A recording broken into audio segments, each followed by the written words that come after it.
Muy buenos días a todos, bienvenidos al Infotech, a este tercer coloquio de propiedad intelectual. En esta ocasión, que es la tercera sesión, vamos a tratar el tema de la industria de los videojuegos y su protección en México. Para dar paso a la inauguración del evento, quiero agradecer a la doctora Anaibi Becerril, quien es la coordinadora de la maestría en Derecho de las Tecnologías de la Información aquí en el Infotech. Le cedo el micrófono para que nos haga favor de inaugurar el evento. Hola, buenos días a todos. Gracias por su asistencia y gracias a la maestra Evelyn. Brevemente, la verdad, el hacer estos eventos con este contenido aquí en Infotech, ya hablar de industria de videojuegos y hablar también de los eSports, me alegra muchísimo el poder traer todos estos contenidos y actualizarlos constantemente, ¿no? Quiero reconocerle el esfuerzo por hacer justamente este tipo de seminarios y acercar todos esos contenidos a los alumnos. Y para pasar ahora sí con nuestro primer panelista, siendo las 9:03 de la mañana, declaro inaugurado el tercer coloquio de propiedad intelectual. Muchísimas gracias a todos y espero que con estos nuevos temas aprendamos mucho. Y tenemos muchas dudas, así que bienvenido Ismael, por cierto, Infotech. Gracias. Muchas gracias. Pues bueno, de acuerdo al programa, nos toca iniciar con la conferencia inaugural, para la cual pues quiero dar las gracias a Ismael Silva Jiménez por haber aceptado esta invitación. Y voy a leerles unas líneas para que conozcan su trayectoria. Él es ingeniero químico por la UNAM con especialidad en estadística. Cuenta con certificaciones internacionales en Six Sigma y Lean Manufacturing. Es auditor líder en ISO 9001. Es coach de emprendedores y asesor en temas como estadística, procesos de producción, estudios de mercado, entre otros. Es un apasionado de los videojuegos. Comenzó realizando eventos de nivel competitivo en los fighting games y extendiéndose a MOBAs, shooters, deportes y móviles. Es el fundador de los primeros centros de entretenimiento para ciberatletas en México, realizando a lo largo de 8 años más de 1,200 torneos de nivel competitivo a lo largo de todo el país. Desde el año 2015, en mancuerna con Tavo Rodríguez y un grupo de entusiastas, conformaron la Federación Mexicana de eSports AC, asociación reconocida por la Comisión Nacional de Cultura Física y Deporte, así como la Confederación Deportiva Mexicana como organismo que regula, fomenta y difunde los deportes electrónicos del país. Agradezco nuevamente a Ismael que nos va a dar esta conferencia inaugural con el tema de streaming, la competencia entre plataformas y deportes por innovar. Y pues sin más preámbulo le damos la palabra a Ismael. Bienvenido.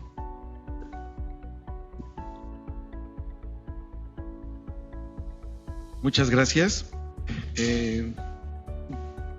Este es un tema ciertamente difícil, innovador, en donde debo de reconocer que el título de la ponencia también es muy ambicioso por las distintas variantes que podemos encontrar.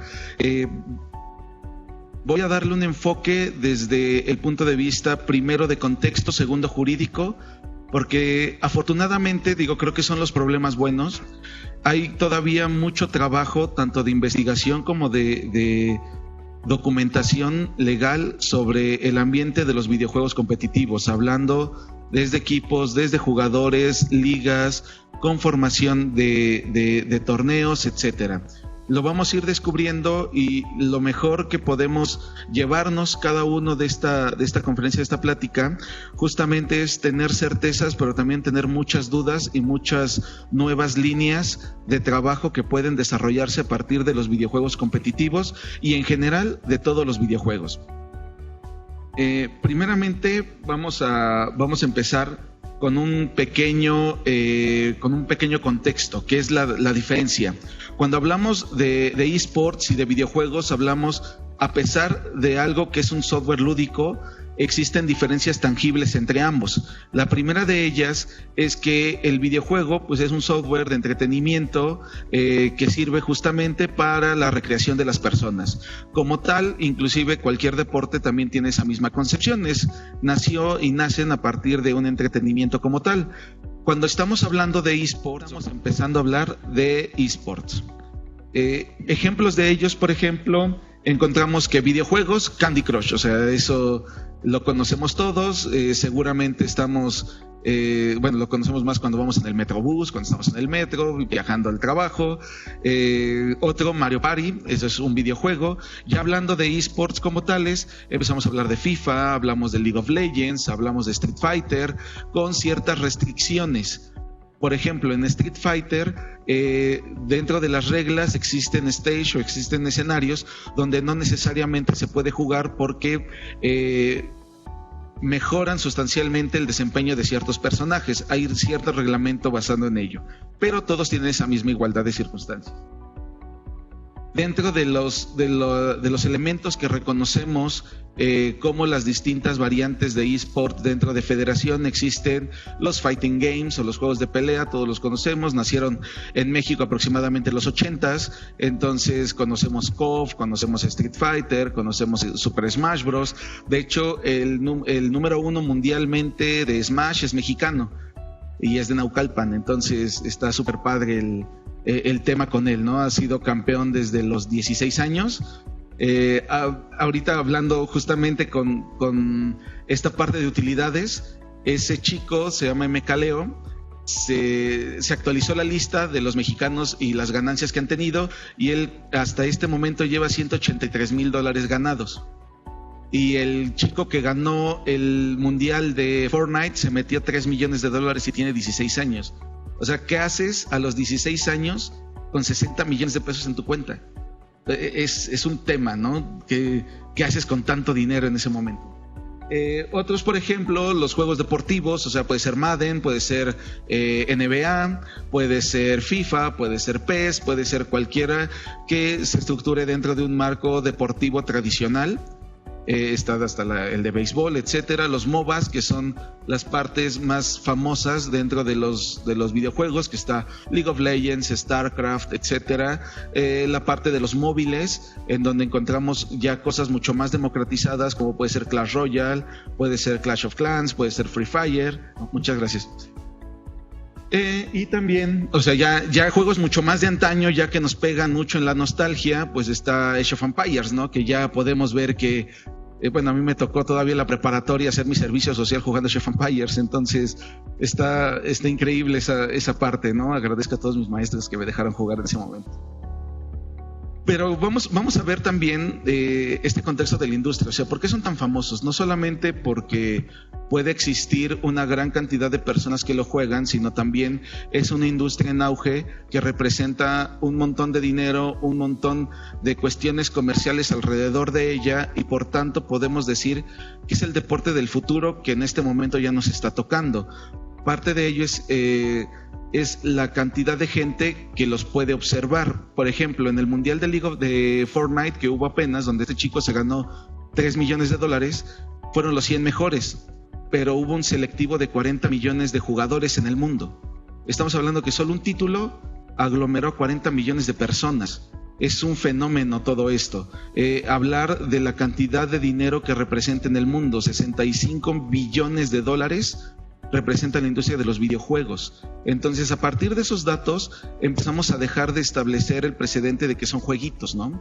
Ya no se trata solamente de algo de entretenimiento, sino ya de una industria pujante que, si bien en América Latina todavía no tiene o no ha despegado como en otras partes del mundo, somos la región que más crecimiento presenta a lo largo de los años. Cuando se crece al ritmo de 7-8%, en América Latina crecemos entre un 11 y un 13%. Esto debido a muchos factores. Uno de ellos es que ya tenemos mayor penetración dentro de una industria digital, hablando de Internet, a pesar de que podemos decir que el Internet es uno de los mayores limitantes que puede existir. E inclusive, hablando de ciudades grandes como la Ciudad de México, hay zonas en las que no se puede jugar, por ejemplo, y hay una migración deportiva. si es que lo podemos llamar de esa forma. Si tú vives en Milpa Alta, Xochimilco, Tláhuac, Iztapalapa, no puedes jugar porque no hay fibra óptica. No tienes una transferencia de datos mayor a 10 megas y de Telmex. O sea, Telmex no es malo, el problema es que de carga te da como 0.1 y de descarga te da como 7.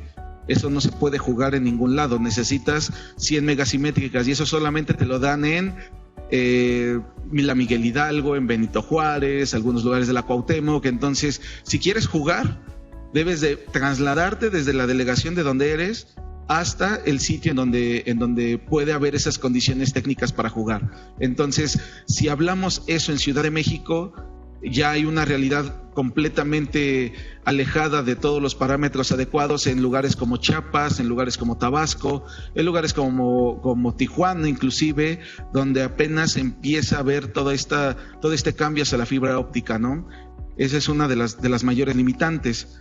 Dentro de toda la industria vemos que la mayoría juega sobre móviles, sobre teléfonos celulares, y eso tiene cierta razón de ser, pero también hay que entender las cuestiones de mercado, y esto se lo quiero poner mucho en contexto porque es importante en el momento de saber hacia qué lugar es hacia donde debemos dirigir todos los esfuerzos, suponiendo que haya alguien que quiera decir, oye, si tengo 10 pesos, ¿en dónde los invierto? A pesar de que la mayor parte de las personas juegan en teléfonos, los juegos normalmente funcionan para teléfonos de gama media. Significa que si tú tienes 3,000, 4,000 pesos, ya puedes empezar a jugar de una manera adecuada un título en un teléfono. Si quieres una buena prestación, porque hay juegos como PUBG, como Free Fire, como Armajet, que solamente funcionan en teléfonos de gama alta. Significa que si quieres jugar, debes desembolsar 10,000, 12,000 pesos para un teléfono decente. Decente hablo de ciertos procesadores, de cierta capacidad gráfica. Ahora, ellos normalmente nunca pagan nada por nada, porque son juegos gratuitos. Pero si queremos, por ejemplo, hablar sobre un tema económico, una estación de computadora o de PC puede costar hasta 80,000 pesos. Y la gente lo paga. De hecho, en Office Depot, el mayor target de movimiento son las computadoras gamer. Entonces estamos hablando que en promedio el ticket de Office Depot es de 25,000 pesos. Entonces ya estamos hablando de ciertas condiciones comerciales importantes, inclusive en México. ¿Cómo se ha movido? Y esto es bien interesante. En el 2017, la industria de los videojuegos en América Latina representaba 4.4 billones de dólares, siendo México el primer mercado, por encima de Brasil, teniendo casi 1/3 de su población. Ahora bien, ¿cómo está en el 2019? Ya representa 5.6 billones. O sea, realmente le están apostando muchísimo todos los chicos y todas las familias y todas las personas a estar comprando equipo, sillas, etcétera. Entonces es una industria que va creciendo continuamente y seguimos manteniendo en 2 años consecutivos, 2017, 18 y 19, la cabeza en América Latina. Es una de las industrias de mayor crecimiento que tenemos y una de las mayores esperanzas deportivas que también contamos en el país. ¿Cuántos de ellos podemos empezar a segmentar? Se habla que en México, números más, números menos, somos como 70 millones de jugadores, entre 60 y 70 millones de jugadores, de gamers. Para sacar esa estadística se le pregunta a la persona, ¿juegas algo? Y si tienen Candy Crush y dicen, sí juego, cuando me voy al trabajo, eres un gamer. Para la pregunta, eso es ser un gamer, juegas videojuegos. De todo ese universo, el 10% aproximadamente son competitivos. Significa que se inscriben, que pagan, que entrenan para mejorar dentro de un título. Estamos hablando que de entrada hay un mercado potencial de 7 millones de jugadores dentro de la escena competitiva. Ahora bien, este es un deporte o es una disciplina que es similar al fútbol en muchos aspectos. El primero de ellos es que hay mucha gente que lo ve, hay poca gente que lo juega. En los deportes electrónicos todavía no hemos llegado a esa masividad para que la gente que no juega directamente, por ejemplo League of Legends, entienda que es un jungla, entienda que es un mid laner y sea entretenido de ver. Todavía no hemos llegado ahí. La gente ve videojuegos y dice, no le entiendo, cámbiale. Eso es lo que debemos de estar haciendo a partir no de los jugadores, sino de los casters, del Cristian Martinoli y de Luis García de los videojuegos. Es de donde debe empezar a surgir toda esa fanaticada que siga tradicionalmente los videojuegos y que veamos en muchos lugares, en un Sanborns, en un puesto de tacos, alguien que esté chiquiteando algo y diga, estoy viendo videojuego. No sé de qué se trata, pero está súper entretenido de ver. De manera que cuando llegue un empanizado y se vaya a Corea o haga ya un Kula y se vaya a Taipei, la gente vaya al aeropuerto a despedirlos, que los reciba, que ya exista toda una serie de personas que los sigan y que estén al pendiente de cuál es su desempeño. Esa es la mayor característica que podemos llegar a tener. Ahora, la segunda, la de abajo, es interesante porque se hizo un estudio con mujeres. Tradicionalmente, dentro de los deportes electrónicos no tenemos mucha presencia femenina. Aproximadamente entre el 7 y el 10% de todas las personas que juegan son mujeres. Ahí hay muchos temas de inclusión, muchos temas de espacios seguros y demás. Hay fenómenos que debemos de atacar y debemos de establecer las condiciones adecuadas para ello, pero dentro de esta encuesta que se hizo le preguntaron ¿qué juegas? Y puedes responder más de una vez. Los primeros juegos obviamente empiezan a ser como Candy Crush, como Farm, etcétera, pero el 75% ya está jugando cosas competitivas.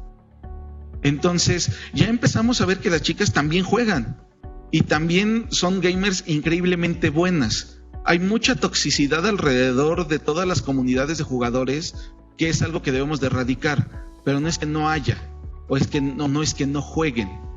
Hay ciertos factores que debemos de modificar para aumentar ese porcentaje, pero sin duda hay un mercado muy potencial dentro de todas las mujeres gamers.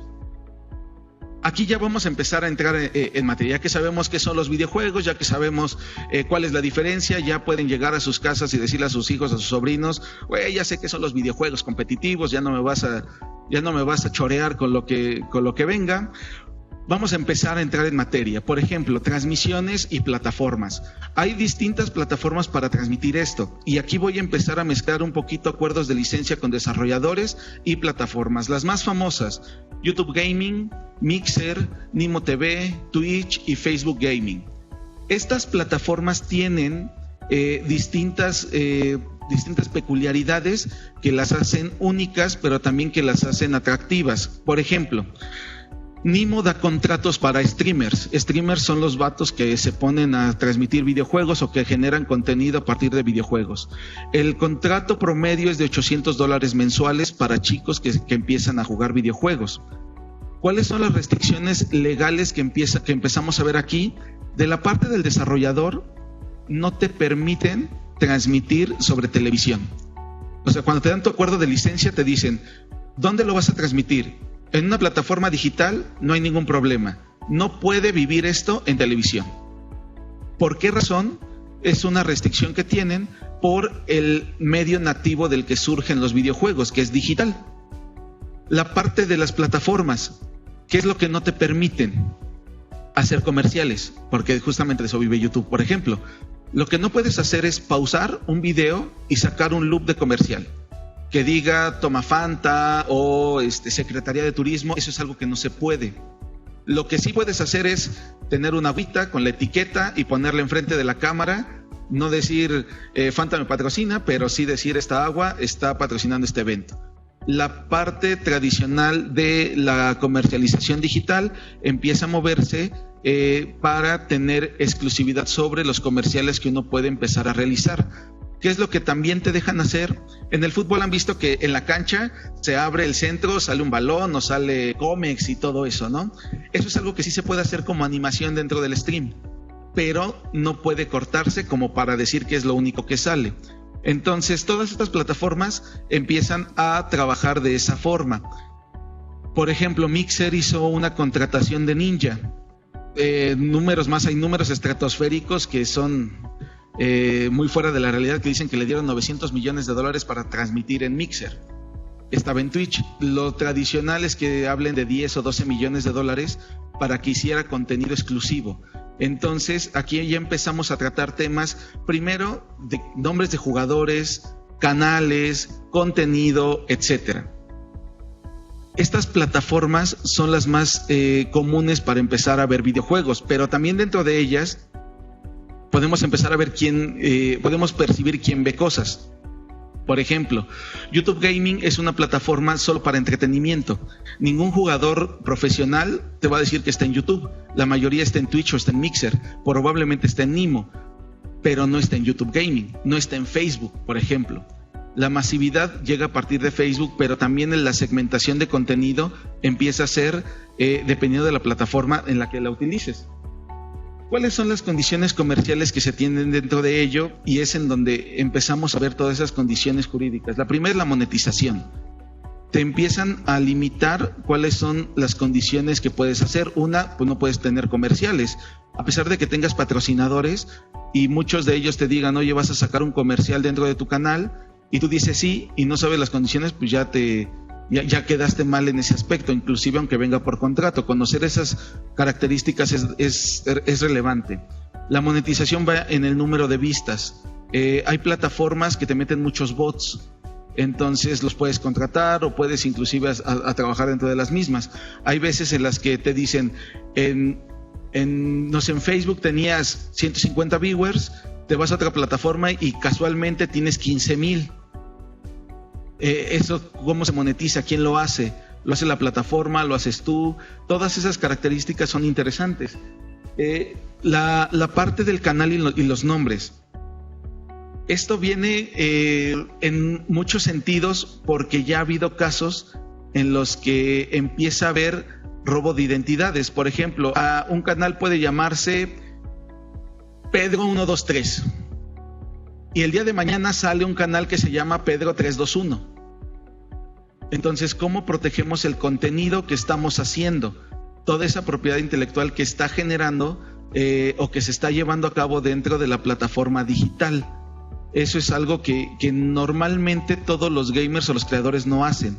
O sea, hablando de eso, digamos que asusta cuando ves a alguien de camisa y corbata, y digo, no es porque la mayoría lo tenga, sino que debemos de entender que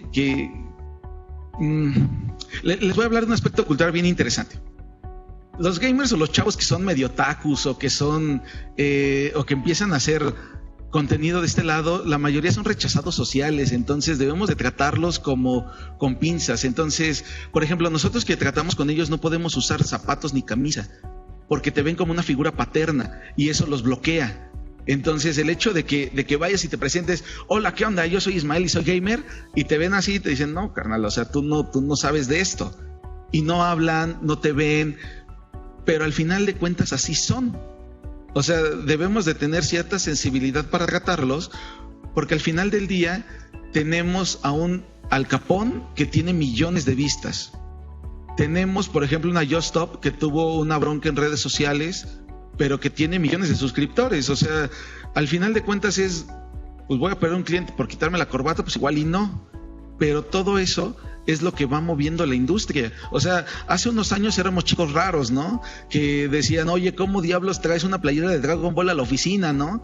Y te decían, no, pues es que eso eres inmaduro, no creces. Hay un chorro de estigmas, ¿no? Y les diré que solamente he usado traje en el último año, una vez fue cuando conocí al presidente. Pero fuera de eso, siempre ha sido tenis, playera, de preferencia de superhéroes, porque también te diriges a un nicho en el que te ven y te tratan de acuerdo a lo que han vivido. Entonces, tiene unas condiciones bien curiosas de tratarlo. Por ende, abogados, contadores, hacienda, o sea, son cosas bien estigmatizadas que dicen, no, pues ¿para qué me meto, no?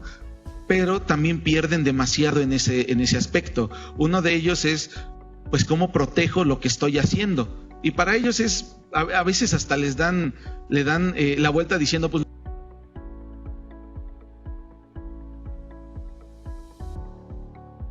no hay la asesoría adecuada, y pueden ser cosas muy sencillas, que a veces involucran un trámite, involucran una ventanilla, involucran algo, pero que ellos nunca van a ir ahí, ¿no? Veámoslo desde la parte del rechazo. Entonces siempre les han dicho no y siempre les han dicho, ay, hueles feo. Entonces veamos que vamos a creer o que creemos que la mayoría de la gente te va a decir algo parecido, ¿no? ¿Qué se transmite aquí y sobre todo cuáles van a ser las condiciones de baneo? Una de ellas son los juegos pirata. Les diré que hay ciertos juegos que por la longevidad ya no los encuentras tan originales. Por ejemplo, Super Smash Bros. Melee. Ese es un juego increíblemente bueno que salió para el GameCube y que al día de hoy, afortunadamente, Nintendo no ha sacado retrocompatibilidad y todavía valen un chorro las consolas. Entonces, si alguno de ustedes tiene como 30, 40 y todavía tiene su GameCube, todavía vale un montón de cosas, ¿eh? Un disco de Melee te puede costar entre 700 y 800 pesos, que para un disco es un montón de dinero. Entonces, más si tiene su caja original. Bueno, pequeño brevedad cultural. El punto es que no te encuentras ya los discos. ¿Qué es lo que haces? Le metes un chip, lo subes y lo empiezas a transmitir. Estrictamente eso es pirata, pero ya no lo encuentras. Otro juego, Ultimate Marvel vs. Capcom 3. Ese tampoco lo encuentras, es también de culto. Entonces, ese tipo de cosas sí las subes y la plataforma no identifica si juegas con algo pirata o no. En la actualidad sí puedes darte cuenta, porque la mayoría de las plataformas, hablando de PlayStation, hablando de PCs, ya necesitas forzosamente una PlayStation Plus o jugar en línea, comprar tu membresía, que obviamente te va a exigir que tu juego sea original para poder transmitir. Pero muchos juegos no tienen esa misma capacidad. La segunda son juegos anticipados. El desarrollador luego te dice, no pueden salir nada o no puedes sacar nada de contenido hasta el 1 de septiembre. Y en Friki Plaza te encuentras el disco el 10 de agosto, ¿no? Y te lo dan y te dicen, oye, pues mira, está, y es original porque les llega antes, y tú lo subes y te banean tu consola. ¿Qué significa eso? Que la que la dirección IP de tu consola te la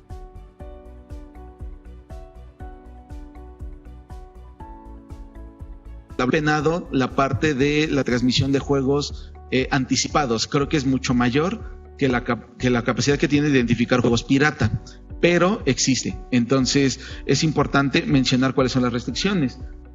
La segunda son la parte de influencers por la parte de contenido. Los desarrolladores tienen reglas muy estrictas sobre la parte de toxicidad.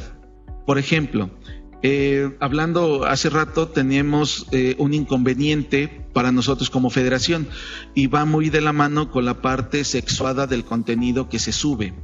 La mayor parte de los canales de cosplayer tienen una parte que se llama Patreon, en donde venden packs. Es normal para ellos. O sea, te dicen, este mes voy a sacar un pack de Sailor Moon, 500 pesos sin censura, 300 pesos con censura, 100 pesos, pues no sé, o sea, ya hasta te tienen tu nivel oro, platino, diamante, lo que sea. Entonces, le comentaba, vamos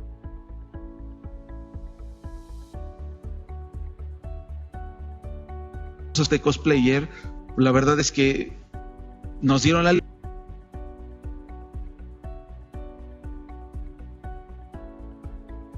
ni la pornografía ni tampoco la pornografía infantil. Muchas de ellas y muchos de ellos tienen entre 15 y 16 años, pero lo hacen. Entonces, esta parte de contenido de ser influencers también va de la mano con las restricciones que te manejan, que es, uno, cero toxicidad. Segunda, que debe de ser un contenido adecuado. No puedes tener alcohol, no puedes tener armas, no puedes tener un contenido violento que fomente o incentive la violencia, etcétera. Hay muchas características de las cuales muchos chavos no la piensan, ¿saben? O sea, te dicen, pues qué importa, ¿no? Si me lo cierran, abro otro. Pero ya cuando tienes una cantidad increíble de viewers, ya empieza a pegar, y muchas veces son consejos. O sea, solamente es, no puedes hacer esto porque hay ciertas limitantes que no conocen. Nunca nadie de ellos les podría decir que leen las condiciones contractuales. O sea, solamente dicen sí acepto. Y ni siquiera leen, ni siquiera ven que dicen, oye, voy a manejar tus contactos, voy a publicar en tu nombre, voy a hacer lo que sea, solamente si acepto. De hecho, hasta chavos de 15, 16 años saben que deben de picarle en donde dice, si tengo 18. Empieza a ver todo este fenómeno de falta de tacto y falta de conocimiento para saber eso. La parte de las licencias va limitada sobre la parte de la figura que tengas. Si eres creador de contenido comunitario, y esto es, si lo único que haces es jugar con tus cuates, que esa es una licencia comunitaria, no te cobran ninguna regalía. Cuando hablas de una licencia comercial, entonces sí te dicen, hay un porcentaje sobre la utilidad que vayas a tener, o te cobro un fee a partir de que utilices mi juego, etcétera. Hay una tercera que se está explorando, y esa es la deportiva, que es en donde nos encontramos nosotros. Un juego bien dado con ellos es, por ejemplo, League of Legends, pero ellos ya han hecho juegos sudasiáticos, que son deportivos oficiales acreditados por el Comité Asiático, por el Comité Olímpico Asiático. Conseguir una licencia deportiva.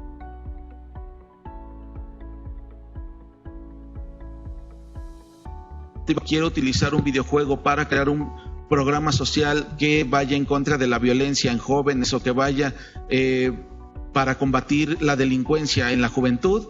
Ya empiezan a decir, no entiendo, dame chance, lo estudio, pero mientras vamos trabajando desde esta perspectiva. Esas son las cosas que empiezan a llevarse a cabo. Está bien padre porque es ver el deporte tradicional junto con un deporte que es digital, y hay que entender algo. Cuando yo estaba chavo, cuando tenía como 8 años, me encantaban los Caballeros del Zodíaco. O sea, son de las cosas más increíbles que han surgido en este mundo. De hecho, estaba tan clavado en eso. Yo tenía 8 o 7 años y no entendía. Entonces, los Caballeros del Zodíaco son huérfanos que se iban a Grecia a competir, ¿no? Y yo decía, diablos, ¿por qué tengo papás, no? O sea, yo quería irme a Grecia para ser un Caballero del Zodíaco, ¿no? Ya después entendí que no era cierto, pero decía, híjole, ¿por qué tengo padres? Pero tenía que esperar 3 o 4 horas para ver los Caballeros del Zodíaco, porque antes estaba La Hora en América, estaban las noticias, estaba una novela, y decía, híjole, ¿qué voy a hacer hasta las 4 de la tarde? Porque le cambiabas al 7, al 13, al 11, al 9, al 4, al 2, y no veías otra cosa. El mundo digital ya es diferente. El chico ya tiene la opción de elegir. Si algo no te gusta, estás a un clic de cambiar por otro contenido, porque en la red hay 200, 300, 500 personas hablando de lo mismo de distinta forma, y alguno de ellos te va a convencer. La creatividad es algo que se está incentivando demasiado en esta época, porque ¿cómo vas a captar 10 viewers, 20 viewers, 50, 100, 200 mil? Haciendo contenido que sea atractivo, y ya ni siquiera estás compitiendo con una televisora. Estás compitiendo con tu vecino, estás compitiendo con tu amigo, que hablan absolutamente lo mismo. ¿Cuál es la parte que era tradicional? El decir, este es mi contenido, si lo quieres ver es el único que hay. Si no lo quieres ver, pues vete a ver La Hora en América. Pero si quieres saber de béisbol o de fútbol, ese es el canal. Digitalmente ya no es así. De hecho, hay muchos fenómenos que están alrededor de ellos. El principal es el educacional. Hablaba en un conversatorio internacional de educación en Baja California. Había profesores de primaria, de secundaria, y había padres de familia, ¿no? Esa es una anécdota bien padre. Antes de mí estaba un orador y decía, a ver, todos vamos a hacer un ejercicio, ¿no? Ya saben, todos sacando su hoja de papel. Vamos a dibujar una casa, y dibujaban una casa. Vamos a dibujar un arbusto, dibujaban el arbusto. Vamos a dibujar una piscina, y todos se quedaban, diablos, ¿qué es eso?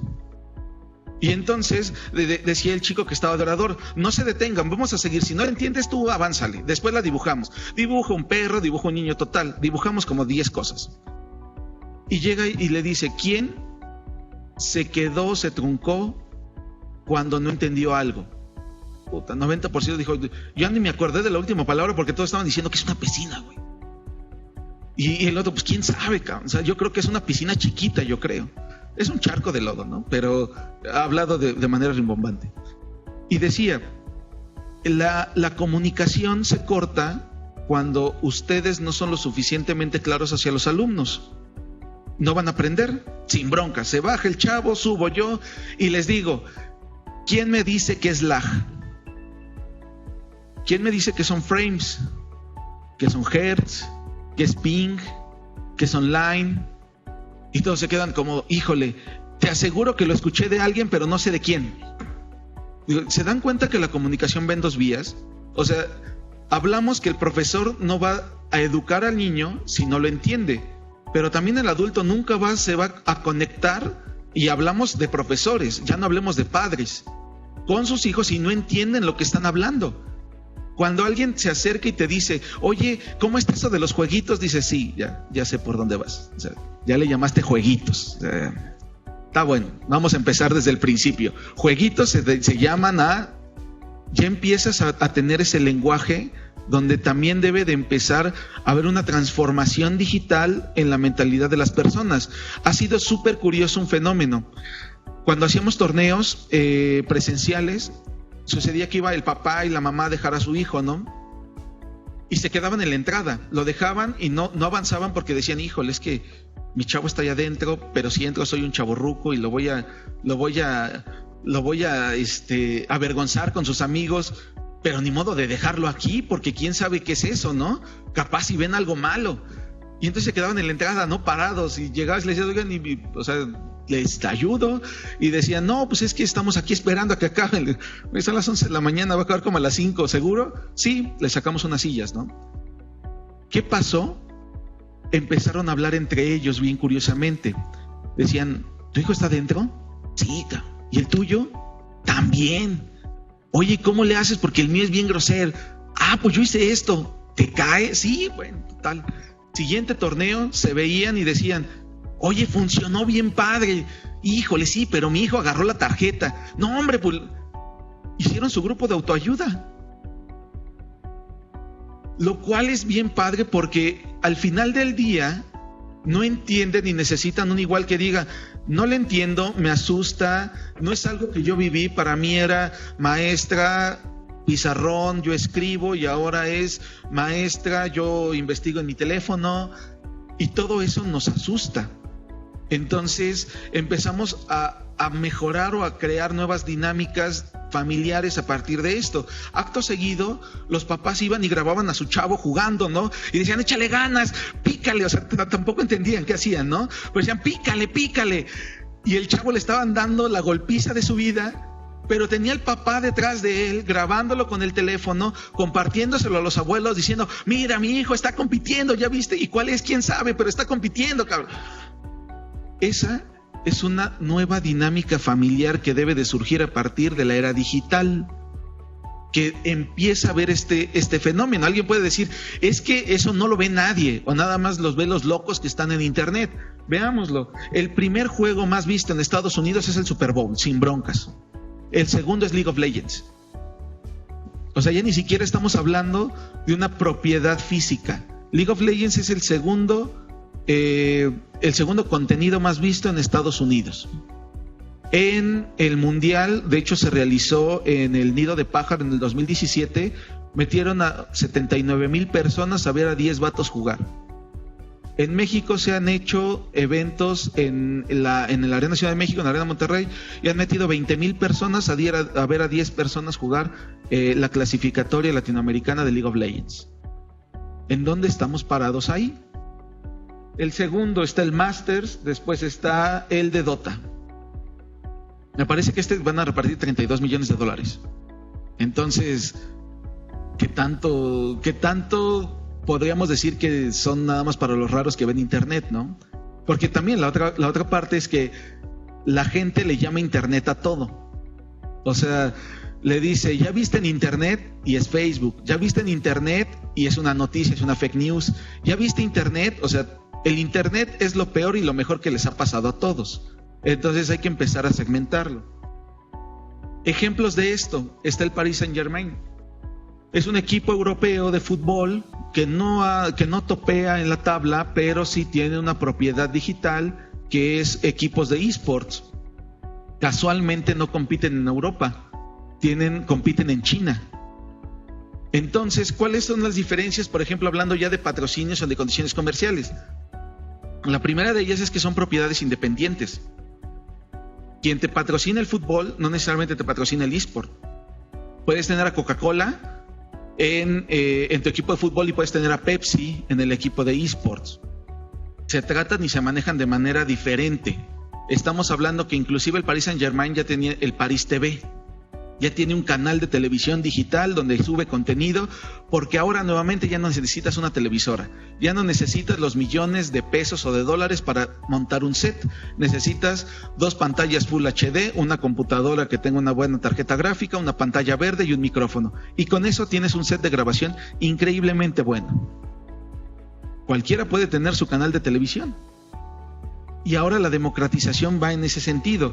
Tengo un chico, se llama Kevin, bueno, no es mío, sino es Kevin, tiene 16 años y el vato no dejó la vocacional, no le gustaba, decía que se aburría, total. Él hace una postproducción tan buena que parece que estudió 3 años en la universidad cinematografía. Buenísimo el vato. Y le dices, ¿dónde lo aprendiste? En internet. Ah, está bueno. La pregunta que les hacía a los profesores, ¿qué consideras de YouTube? No, es una herramienta, güey, es tu mayor competencia.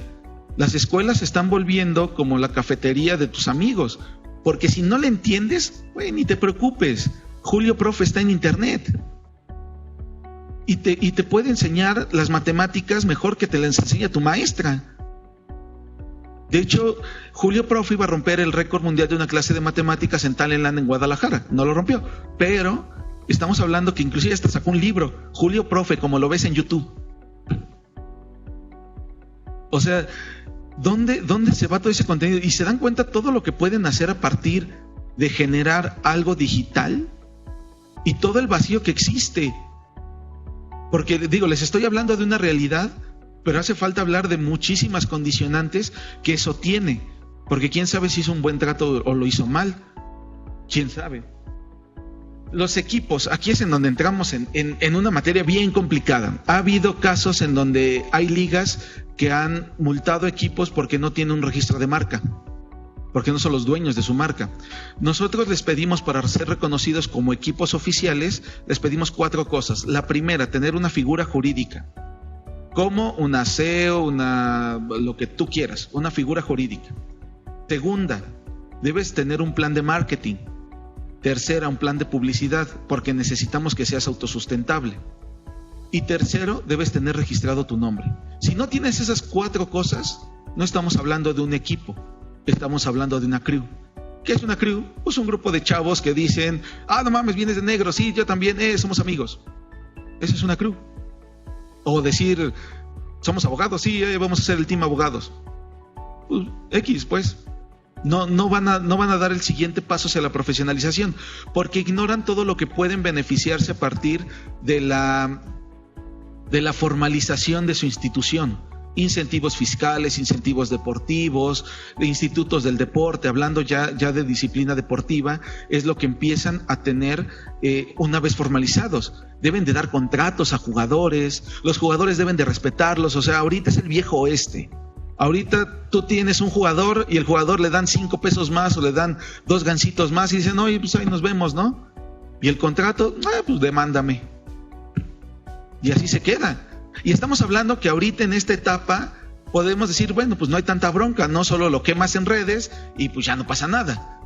Pero estamos hablando que en unos años ya va a haber ligas profesionales. O sea, no me imagino, no me gusta el fútbol, disculpen si la riego, pero imaginen que Oribe Peralta le dice a su equipo de ahorita, oye, ¿sabes qué? Me voy a los Xolos de Tijuana. ¿Por qué? Pues porque están en Tijuana y me gusta Tijuana, hombre. Ahí nos vemos. O sea, ¿se imaginan la demandota que van a tener? ¿Por qué no sucede en eSport? Y es más, hacia allá va. Y todo ese marco jurídico no existe. ¿Qué otras cosas son las que pueden empezar a ver de qué viven los equipos?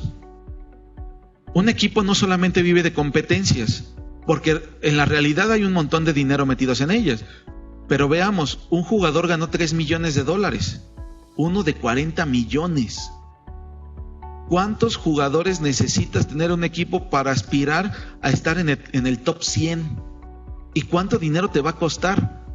¿Qué es lo que haces paralelamente? Hacer transmisiones. Los agarras de streamers, les programas contenido, haces dinámicas, activaciones. Se vuelve un símil como una agencia de representación. Entonces, ¿qué eres? ¿Una agencia? ¿Eres un equipo? ¿Hablas de deporte? ¿Hablas de activaciones digitales? ¿Hablas como de que esto es un híbrido bien raro? Es como meter en una licuadora un chorro de propiedades diferentes y sale algo medianamente funcional que todavía no identificamos cuál es el alcance que pueden llegar a tener. Esa es la realidad. Y ahí se meten un montón de cosas adicionales. Por ejemplo, todavía no se habla de cartas de jugadores, pero las va a haber. Porque va a haber gente que en este momento ya dice $3 millones, oye, ¿por qué no me las quedo yo? Whatever Tomorrow ganó $295,000 en el torneo de Fortnite. O sea, ¿qué va a hacer? Digo, lo donó. Pero $295,000, ¿cuánta gente diría, oye, yo tengo 500,000 pesos? ¿Cómo le hago para ganarme $300,000? Y la gente que le invierte ya dice, oye, yo quiero ver segura mi inversión. ¿Cuál es el trato con jugadores? ¿Cuáles son sus cartas? ¿Cuál es el método de transferencias? cuáles son los derechos formativos. Porque en el fútbol tienes un derecho formativo. Significa que si tú te vas a los 20 años a otro equipo, digo, números más, números menos, no solamente le pagas a la gente, no solamente le pagas al jugador, no solamente le pagas al equipo del que viene, sino si a los 8 años te metiste en fuerzas básicas de Santos, ¿qué crees, compadre? Le debes derechos formativos al Santos. Oye, pero es que yo nada más jugué en su cancha. Pues te afiliaste a las fuerzas básicas del Santos, men. Así que le pagas derechos formativos al Santos. ¿Eso sucede en eSports? Todavía no, pero les aseguro que va a pasar. Porque estamos hablando de una industria tan grande que si bien todavía no lo entienden, o sea, todavía no saben cómo meterse en el entorno digital, sí están hablando de cómo proteger la inversión. Si bien no saben de videojuegos, sí saben de dinero. Entonces, ¿cómo protegemos eso? ¿Cómo proteges al jugador? ¿Cuántos años deben de pasar para un derecho formativo? ¿A qué edad empieza? La edad promedio de un jugador profesional está entre los 16 y los 20. Es el top. Entonces estamos hablando de menores de edad. ¿Cómo le das un contrato a alguien de 16 años? ¿Con quién lo haces? ¿Quién es el dueño del personaje? Porque veamos el caso Wherever Tomorrow. Él ya tiene una personalidad digital. Él es Wherever. Nadie o muy pocas personas saben que es Gabriel Montiel. Te dicen Gabriel y dices, güey, ¿quién sabe? Wherever, puta, sí, lo conozco. ¿Quién es el dueño si tiene 16 años de ese personaje? Porque a ti te interesa contratar a Wherever, no a Gabriel. Si se presenta como Gabriel, pues qué chido. Pero yo necesito a Wherever. ¿Quién tiene esos derechos? ¿Quién es el propietario? ¿Con quién haces el trato? ¿Tiene representante? ¿Tiene un agente? ¿El agente cuánto cobra? ¿El agente en dónde? ¿Quién lo da de alta? ¿Con quién se registra? ¿Cuáles son los métodos de transferencia? ¿Internacionales o nacionales? ¿Cómo le hago para traer una competencia de Ubisoft a México? ¿Cómo le hago para vincularlo con una liga china? ¿Con quién tengo que establecer eso? O sea, es un montón de cosas que en este momento no existen. ¿De qué vive el jugador? De hacer transmisiones, de hacer contenido digital, de estar haciendo promociones. Por ejemplo, veíamos con TV Azteca en un lanzamiento que tuvieron y decían, es que ayúdame a conseguir influencers de menos de 1000 likes o de 1000 seguidores. Y decíamos, güey, como ¿para qué quieres eso, no? Tú puedes tener a la persona que se te antoje de 2 millones, ¿para qué quieres a las de 1000? Y decían, es que las de 1000 son las que mejor captan el de boca en boca. Y les dieron contrato de 15,000 pesos. ¿Cómo hacen ese contrato? ¿Quién lo hace? O sea, ¿quién lo ve? Actualmente, cuando nosotros hicimos la federación, de hecho creo que va la que sigue. Sí. Cuando nosotros hicimos la federación, es como la federación de fútbol, pero hablando de videojuegos. Iba mucho en el sentido de tratar un tema deportivo desde un enfoque de responsabilidad social. Y aquí es en donde entramos con un montón de regulaciones. La primera de ellas, ¿quién es bueno y quién es malo?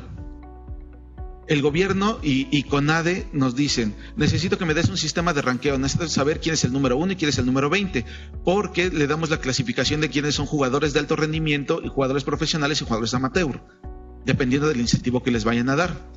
Necesitas hacer competencias y necesitas tener un sistema de ranqueo total que te permita decir quiénes son buenos y quiénes no tanto. En este momento hay un montón de gente que te dice, es que él es el bueno. Pues sí, lo conozco y sé que es bueno, no lo puedo reconocer. ¿Por qué razón? Porque va a llegar alguien de quien sea, de donde sea, y te va a decir, yo soy mejor que él, ¿por qué él es seleccionado nacional y no yo? Y si le dices, es que él ganó en Monterrey y ganó en Tijuana y ganó, te va a decir, muéstrame el registro de por qué él es bueno y no yo. Si no tenemos esa información, nosotros estamos incumpliendo en el reglamento de CONADE. Por eso necesitamos establecer todo ese mecanismo. Probablemente ya sepa quién es, digo, en la comunidad todo se sabe y ya sé quién va a ganar, pero no por eso significa que lo puedo reconocer. La segunda, la regulación publicitaria. Hablamos de sexualización excesiva, de inclusión. Cuando llegan y nos dicen, oye, es que quiero acreditar mi evento, sin broncas, ¿aceptas cualquier persona? Sí. ¿Tienes rampas de discapacitados? No. ¿Ya viste que no eres inclusivo? O sea, las obviedades son las que más afectan a toda esta industria. Entonces, decir es que tengo 200 estaciones. Pues sí, pero alguien con muletas te va a caminar 20 metros para un match y le vas a decir, córrele, porque debes de estar en el otro lado en un minuto, porque si no te descalifican. Puta, ¿ves que no eres inclusivo? Espacios seguros, temáticas de respeto. O sea, el no es algo que está, que suena cliché, pero es algo que no entienden. Hablando de salud, o sea, no van a ver a un chico de 16 años decir, híjole, cuando tenga 40 me voy a cuidar porque voy a usar lentes, por ejemplo. Eso no lo dicen. Ahorita hablamos con la Universidad del Estado de México y nos mencionaba que el 20% de las personas que están continuamente frente a una pantalla van a tener problemas de retina cuando tengan 50. Y ya no estamos hablando de gamers. Estamos hablando de gente que está frente a una pantalla. O sea, todos. ¿Cómo evitas ese tipo de cosas? ¿Cómo le haces para que el chico entienda eso? Es un esfuerzo increíblemente grande. La parte técnica, hay algo que bien se dice, dime en qué juegas y te digo quién eres. Caso práctico. Y eso es como un tip. Si sus hijos, sobrinos, primos o quien sea le dicen, híjole, es que yo soy top player, ¿no? Soy el más fregón de todo este rancho, ¿no? Increíble, bien padre. ¿En qué juegas? En una tele grandota, curva, 20K, metes la mano, la sacas con el vecino, le quitas la manzana, te la traes, hombre. Eso no es profesional, o sea, de entrada eres un amateur. Porque estas cosas tienen 15 milisegundos de lag. Y de un monitor profesional tiene 1 milisegundo. Significa que alguien profesional juega 15 veces más rápido que tú. Generamos memoria muscular. Entonces tu cerebro se acostumbra al retraso. Para la gente que no jugamos, una y otra se ven iguales. Pero para la gente competitiva es como si estuvieras corriendo con 2 llantas y Ana Gabriela Guevara estuviera al lado de ti, hombre. La otra, juegas con lag, juegas con ping. Y eso es algo que es bien curioso, porque dicen, ¿qué es ping? No, Carlos. Por ejemplo, los monitores profesionales son de 18 a 24 pulgadas. ¿Y por qué no de 100, no? Si se ve grandota, padre, increíble, brillosa. Porque lo que juegan son los ojos, no el cuello. Cuando ya estás moviendo el cuello, ya no estás hablando de esports. Cosas bien, bien simples, que son datos que importan demasiado. Entonces, cuando vas a acreditar un evento, dicen, no, es que conseguí unas telesotas de Samsung que son increíblemente grandes. Güey, lo tuyo es gaming, no son esports. Y hazle como quieras, porque eso no tiene nada que ver con competitivo. Este es un video, igual se los paso porque no salió, hablamos de temas de inclusión. O sea, este es uno de los deportes más incluyentes que existe. Aquí no importa si eres hombre, si eres mujer, con quién sales, cómo llegas, cómo te vistes. Inclusive algunas discapacidades tampoco importan. Tengo un chico y cosas, vamos inclusive un pasito atrás. Las mismas consolas ya tienen configuraciones si eres daltónico. O inclusive si tienes dislexia, para decir voy a la derecha, voy a la izquierda. O sea, hay chavos que te dicen, oye, es que no juego porque siempre que quería ir a la derecha iba a la izquierda, me mataban. Ya hay configuraciones para eso. Entonces,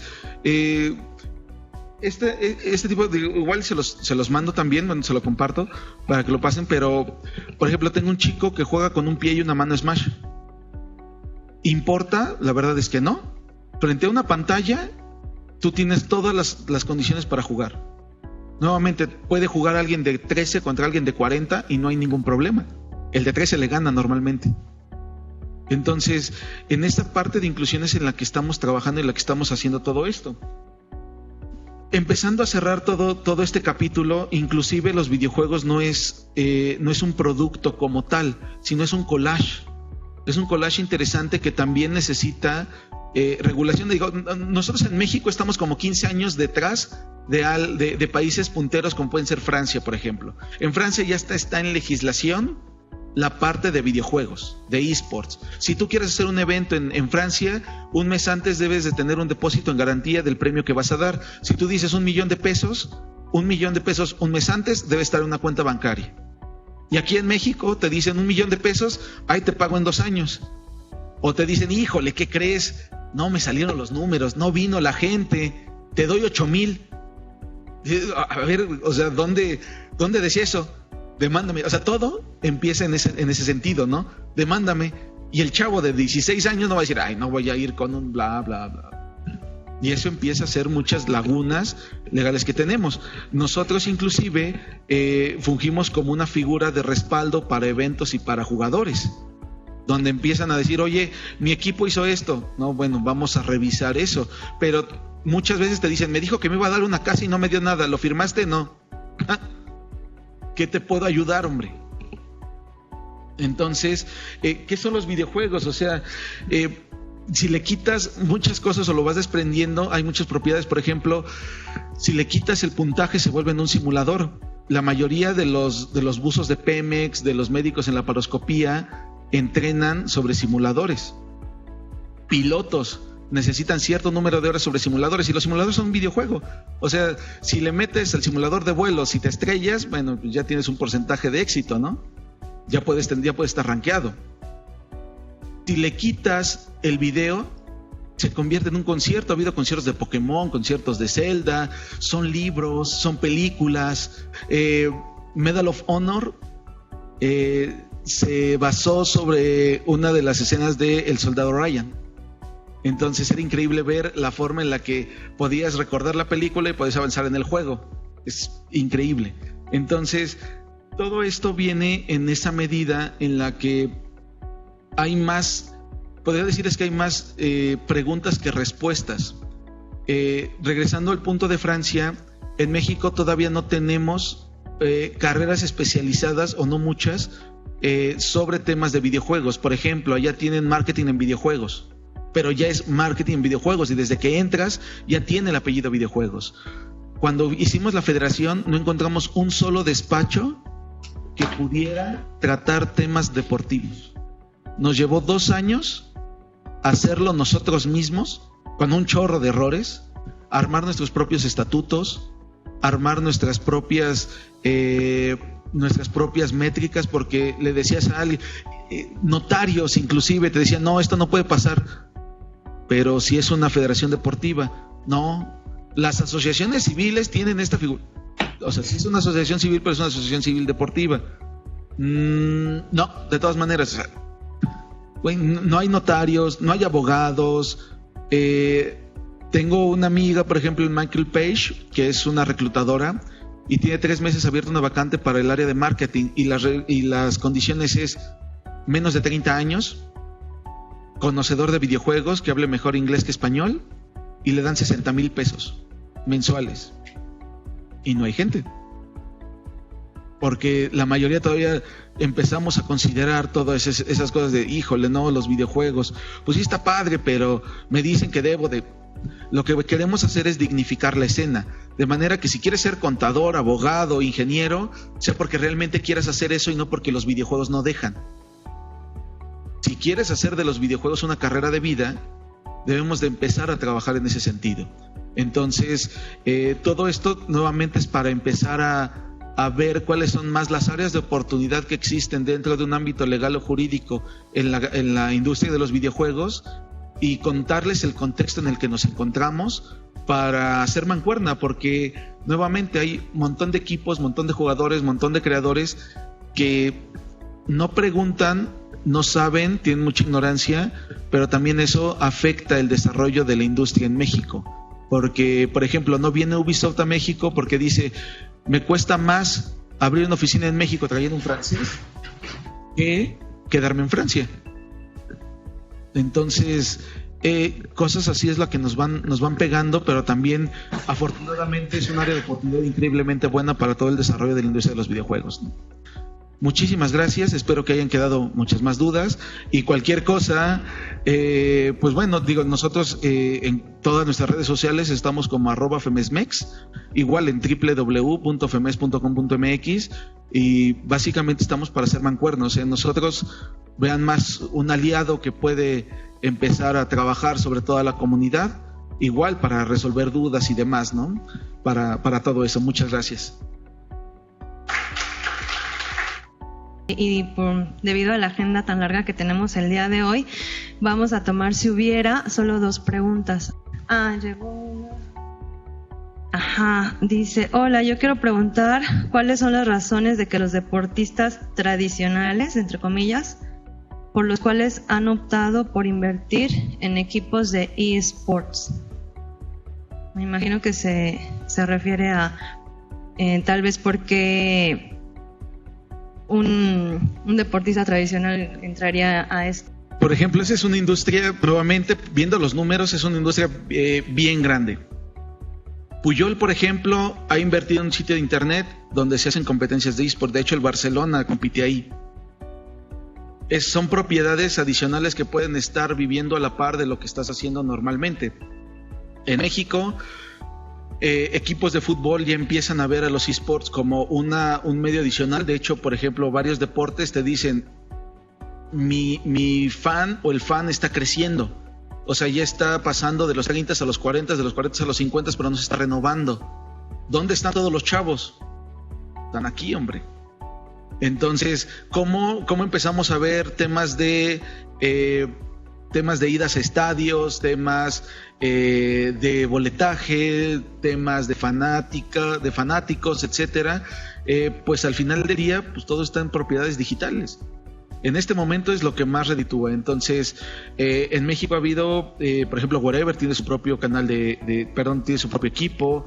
Hace poco Franco Escamilla también ya le invirtió en un equipo de eSports, y al igual que otros deportistas ya empieza a haber, por ejemplo, hay acercamientos con luchadores, por ejemplo, con gente del béisbol, con gente de deportes que normalmente nunca se verían las caras, pero aquí tienes una cancha.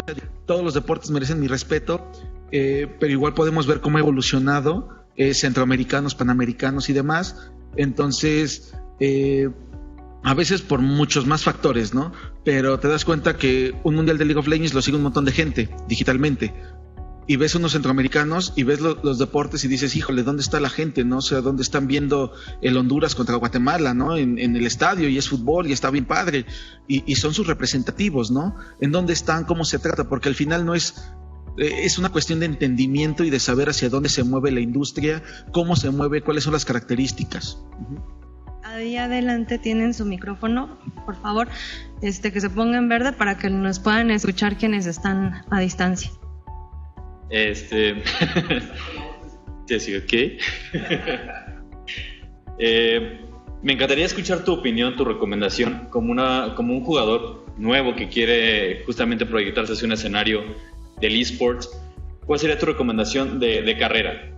Un ejemplo sería, ¿en qué plataforma me recomendarías que empezara el juego? Después de eso, ¿qué recomendarías que fuera el siguiente paso hasta llegar a formar un equipo? Porque creo que eso es a lo que hay mucho en México. Hay muchas personas que son buenas, pero que no han encontrado cómo unirse a un equipo, que no tienen esa orientación, y me encantaría escuchar como tu opinión al respecto. Y tomamos la última pregunta para que... Actualmente, ¿cuál sería el número de jugadores profesionales y de equipos en México?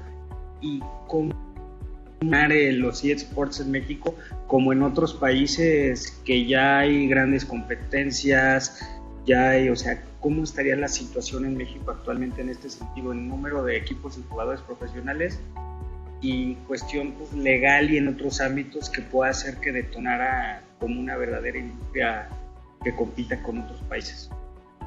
Ok, respondo primero a la tuya porque es mucho más concreta, y después me sigo con la tuya porque es un desarrollo un poquito más elaborado. ¿Cuántos equipos y cuántos jugadores? Esa es información que estamos empezando a recabar.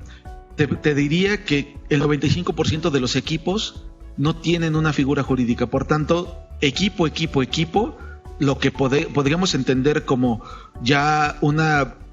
voy a llamarla así, permitiéndome usar la palabra, una pyme o una empresita o una empresa, hay muy poco. Es importante porque a veces te llegan patrocinadores porque eres muy bueno y te dicen, oye, pero esta factura. Y tú dices, híjole, o sea, ¿cómo le hago para facturar? O sea, es algo sencillo que no tienen. Entonces, hablando de tan solo de hacer una factura para tener un patrocinador, porque ya te está cayendo y eres tan bueno que está ahí, no la tienes. Y es cuando te obligas a concretar todo el aspecto jurídico adecuado para dar esa factura. Y es a veces en donde te vas con mucha gente que te dicen, es un equipo deportivo. Ah, es una empresa. O sea, sí, pero es un equipo deportivo. Ah, no te preocupes, hombre. Y empieza a haber muchos errores. y ya después tienes que arreglarlo, y muchos abogados que he tratado dicen, no sé, es mejor hacerlo bien desde el principio, que después te llegue todo el embrollo y te va a salir más caro, te va a salir más tardado, porque no existe esa cultura de formalizarse, ¿no? Y de jugadores profesionales son los que empezamos a tener, o sea, jugadores hay muchos. Eventualmente también tenemos que estar sacando estadística sobre los jugadores en México. O sea, estos números son grandotes. Te hablo de un país, pero no hay un estudio aterrizado que te diga en México, en Ciudad de México, la mayoría de las métricas y los eventos que empezamos a hacer, porque al final de cuentas también es conocer cuáles son los mejores programas que vamos a tener. Igual y sacamos, por ejemplo, programas de prevención, y solamente parafraseando, no necesariamente tiene que ser así, para personas de más de 30 cuando el 95% es menor de 15. Entonces son buenas intenciones mal enfocadas, ¿no? Por eso debemos de conocerlo, pero eso se está construyendo paulatinamente, ¿no? Y regresando contigo, de qué es lo que puede hacer un chico que quiere meterse a esto de los esports. Primeramente, lo que te diría, lo más importante es que tenga el apoyo de su familia. Hemos estado en muchos foros donde nos dicen, los jugadores, los juegos hacen violento a alguien, y te diría no, porque justamente está su familia con ellos. ¿Por qué razón? Un boxeador no entiende que debajo del ring va a solucionar todo a golpes. No llega con el de la tienda y quiero 10 pesos de queso. No te lo dice. Un corredor o un piloto de carreras no va por periférico a 300 kilómetros por hora. ¿Por qué? Porque su entrenador le da justamente esa salida para decir, esto es el circuito, dale. Esto no es el circuito, no tienes por qué hacerlo. El jugador debe de estar también acompañado, porque el primer entrenador de un chavo es su familia. Entonces es el que debe de estar al pendiente. ¿Cuál juego, cuál plataforma, la que sea adecuada para su edad? Todos los juegos tienen en la parte de atrás la clasificación, la SRB, donde te dice, este es para mayores de edad, este es para mayores de cierta edad. Entonces también es una práctica responsable que debe de existir. No solamente es decir, oye, Mortal Kombat es muy sangriento y mi hijo de 6 años se está volviendo... Bueno, ¿ya viste que es para mayores de edad? O sea, también hay una práctica responsable en eso. Y te dicen, híjole, es que no sabía. Justamente, o sea, el no saber no debe de ser la mayor limitante para que tú te involucres en una dinámica familiar. Segunda, no se trata solamente de tener o de estar 8 horas frente a una pantalla. Ya estamos hablando de entrenamiento físico, de nutriólogos, de metodólogos,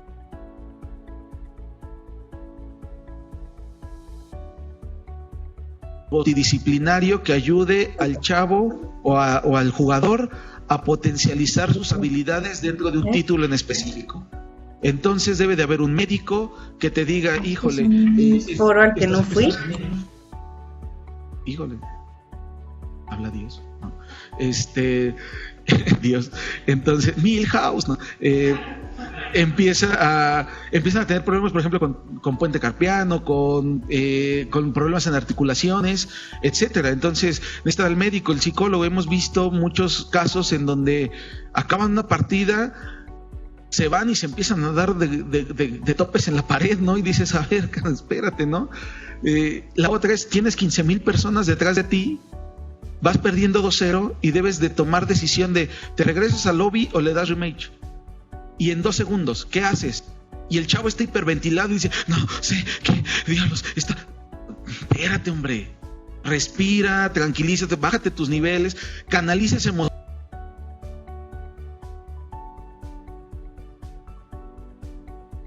Ese momento se debe de llevar a cabo.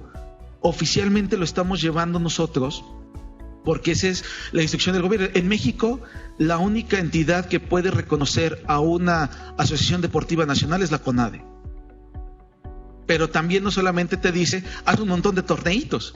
Lo que te dice es, genera un proceso deportivo responsable y adecuado para vincular a todos los chavos hacia una práctica responsable del deporte. Con esas variantes es, una, que su familia esté involucrada. Si su familia te dice, oye, ¿cómo se hace? Que nos pregunte. Y sacamos contenido justamente para familias. 2, que sea una práctica que tenga que sea adecuada para el chavo. Si tienes 6 años, por ejemplo, Fortnite te dice, nuestro target de edad debe ser, o sea, para competitivo mayor a 13 años. Que te diga, que se involucren en esa dinámica, que también vean todo el proceso deportivo, todas las cápsulas deportivas, todo ese contenido para decir, ya sé qué debo hacer, porque al final también tienes consumo energético. Una dieta debe estar basada sobre ese consumo y no solamente decir, come verduras. Espérate, o sea, vamos a ver cuál es el consumo energético para saber cuál es la mejor dieta adecuada para esta disciplina deportiva. Una pregunta rápida.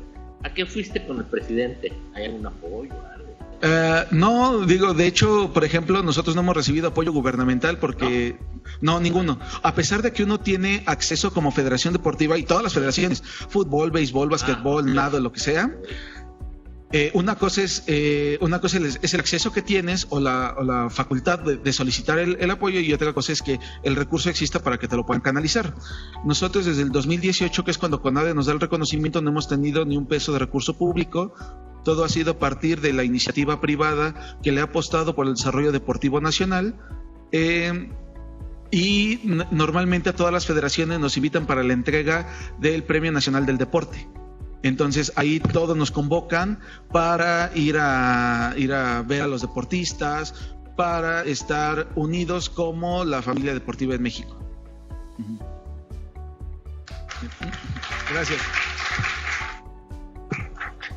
Bueno, pues con esto cerramos la primera mesa, que es de inauguración. Otra vez agradecer a Ismael, un pequeño detallito del centro público, material que se hace aquí en el Infotec. Y bueno, les pediría que no se muevan de sus lugares en lo que preparamos la mesa para ya lo que será el resto de la jornada. Muchísimas gracias, Ismael, otra vez.